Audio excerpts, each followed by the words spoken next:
Uyu munsi tugiye kuganira kuri GCV abenshi mujya mubona muri Pi Network. GCV ubundi ni nk'umuryango uri global, navuga ko ni umuryango uri global community value.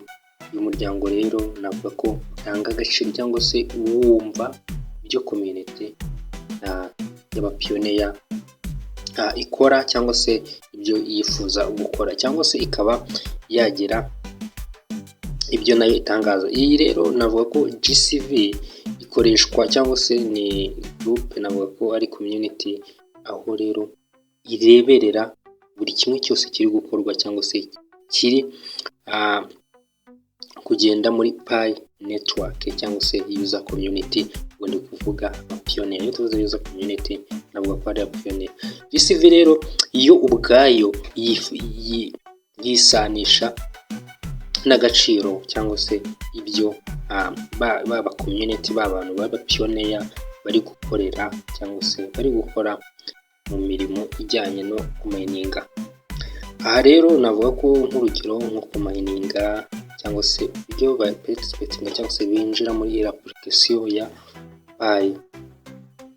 Ikindi navuga ko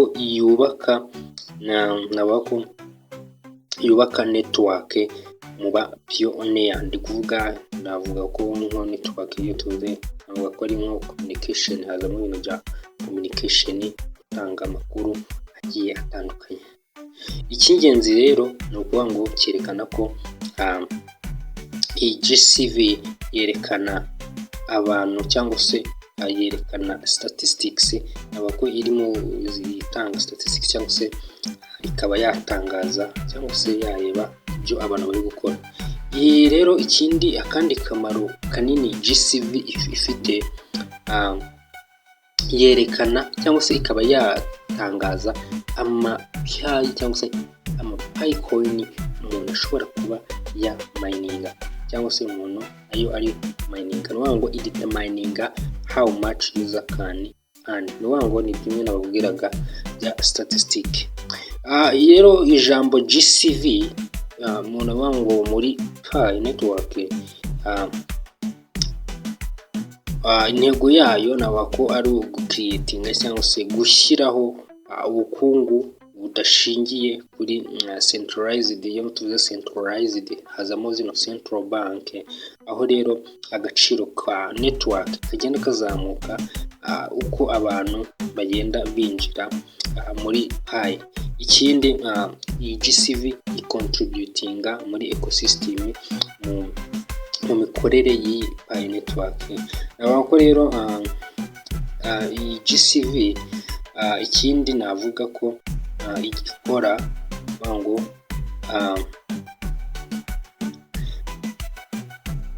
akamaro k'ingenzi navuga ko ikora ni uko itanga amakuru cyangwa se ikareba imikorere y'abapioneer, uburyo bari kwinjira muri application na statistics zose ikagenda zitangaza. Hari abantu bavuze ku bijyanye na GCV price, aho bari batangaje ko Pi izaba ihagaze mu $314 by'idolari. Navuga ko rero abantu mujye mubyibazaho, nari mbaze kubabwira ko GCV itanga cyangwa se yerekana statistique imyinjirire n'uburyo abantu bari kumininga muri Pi.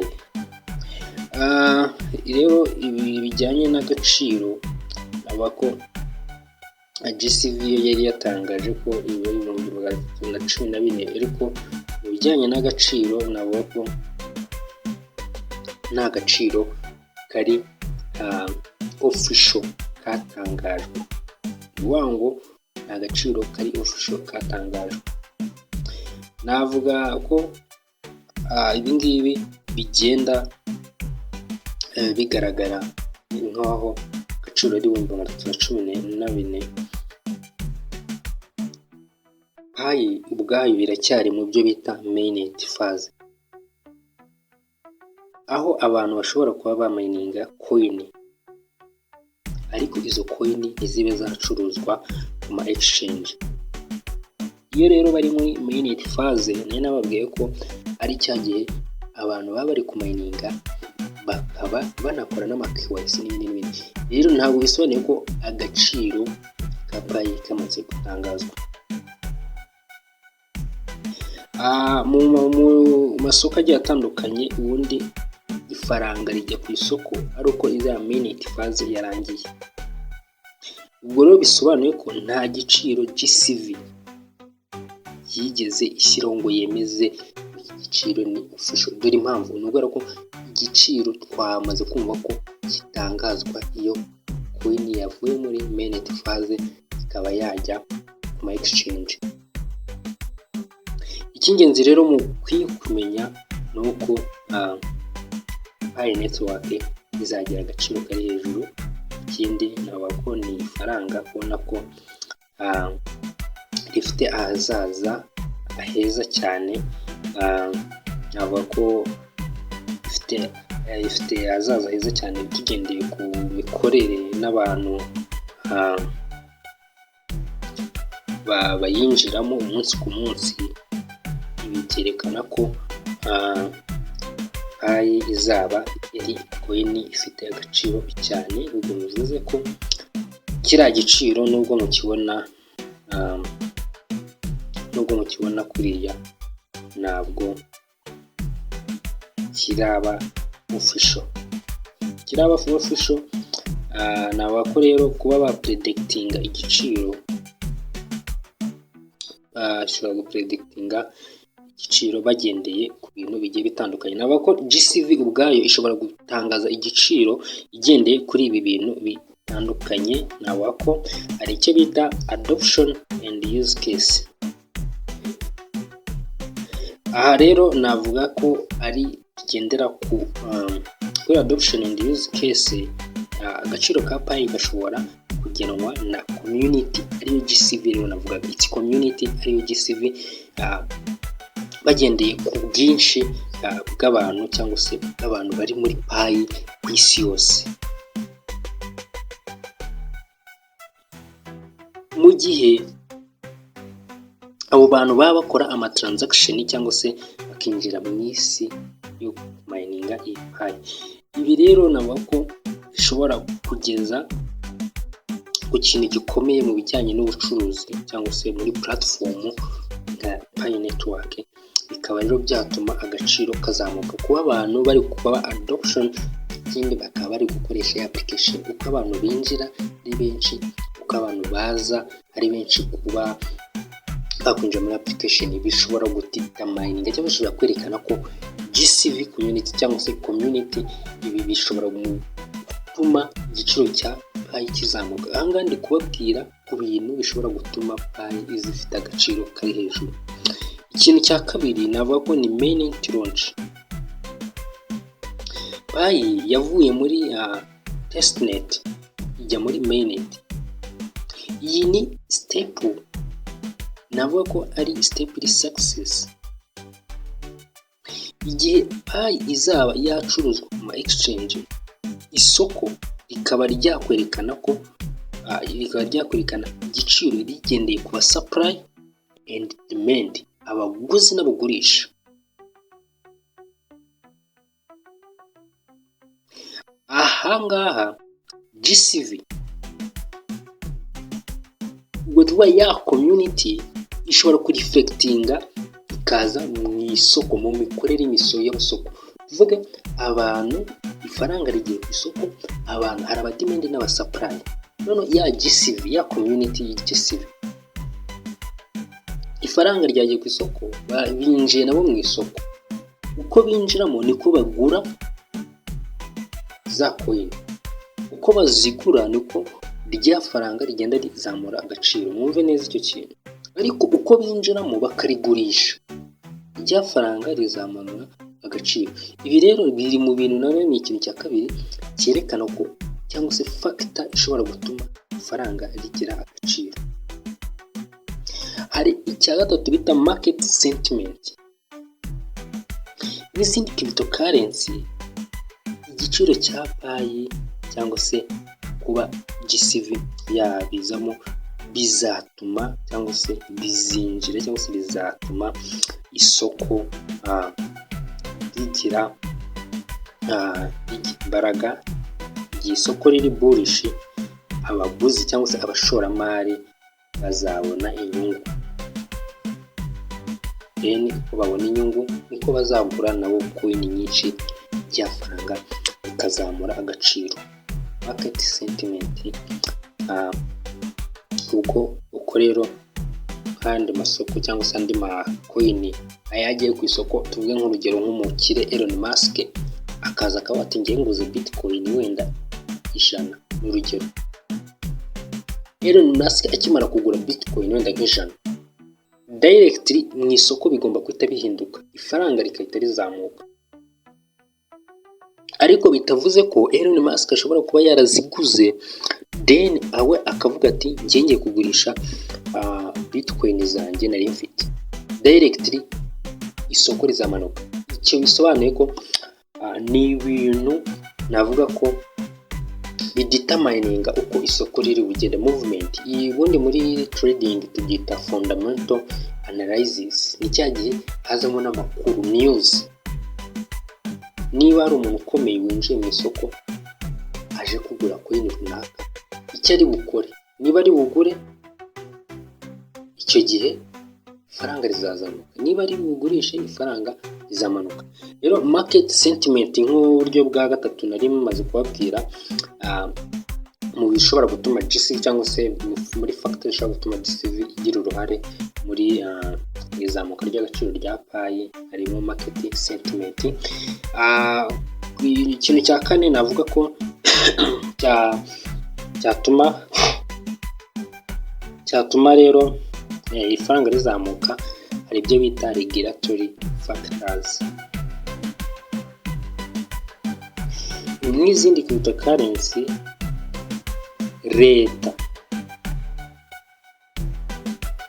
uruhare rwayo rushobora kugira ingaruka ku giciro cy'ifaranga. Regulatory factors, ikintu leta yinjiyemo gishobora kuba cyiza, gishobora kumenyekana, gishobora no kufailing bitewe n'uburyo leta yinjiyemo. Mu gihe leta yinjiye cyangwa se ije muri project runaka, tuvuge nk'urugero leta yemeye Pi, directly igiciro kigomba guhita kizamuka. Leta ishyizeho amategeko wenda yemerera abacuruzi kuba bakoresha Pi, directly ifaranga rizahita rizamuka. Rero kuba leta yakwinjira muri project nk'iyi ngiyi bishobora kuzamura agaciro cyangwa se bikakamanura. Nabibabwiye izakazamura igihe leta izinjiramo ikemerera cyangwa se igasapotinga abapioneer. Rizakamanura mu gihe leta yashyizeho restriction cyangwa se barriers, imbogamizi ku ifaranga runaka nk'urugero nka Pi. Ubwo rero icyo narindi kubabwira yari nuza factor ya kane ishobora gutuma coin cyangwa se ifaranga rizamuka. Factor ya gatanu ni community engagement. GCV iza muri ibi bintu nka high network community, ikindi ikagira uruhare nk'uko nabibabwiye mu ntangiriro za video, ikagira uruhare mu kw'abantu baba bari active, bahari bari participatinga muri projet. Ibi rero bizatuma ya project iba successful cyangwa se ikinjiza agaciro. Ubu rero navuga ko izo zari factor 5 zizatuma ifaranga rya Pi network rigira agaciro.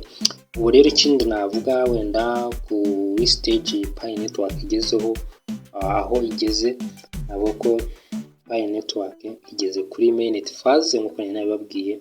Ikindi Pi coin ntabwo iragira cyangwa se iragira ububasha bwo kuba yacuruzwa mu masoko agiye atandukanye, urugero nka za Binance n'izindi. Rero agaciro kaba predictinzwe na GCV cyangwa se n'aba bantu, aka gaciro tugiye kujya mu bintu by'ubukungu, ni agaciro gafite speculation iri hejuru kandi ntabwo kashobora, agaciro katabasha kuba kahita kajya ku isoko ako kanya. Ni ikintu babwiye neza, ni agaciro kateza icyo bita speculation. Community yavuga ibyo ishaka, community ivuga ibyo ishaka bigendeye ku byifuzo byayo, ariko community ntabwo ariyo ishyiraho agaciro k'ifaranga. Kuba GCV bavuga ngo ni 314 ntabwo bizagutangaza bitabaye, kuko ngo tumaze kumenya factors, ibintu bishobora gutuma ifaranga rigira agaciro. Navuga ko rero mu gusoza, navuga ko rero ari ingenzi kuba wabasha gutekereza nawe ugashyira mu nyurabwenge yawe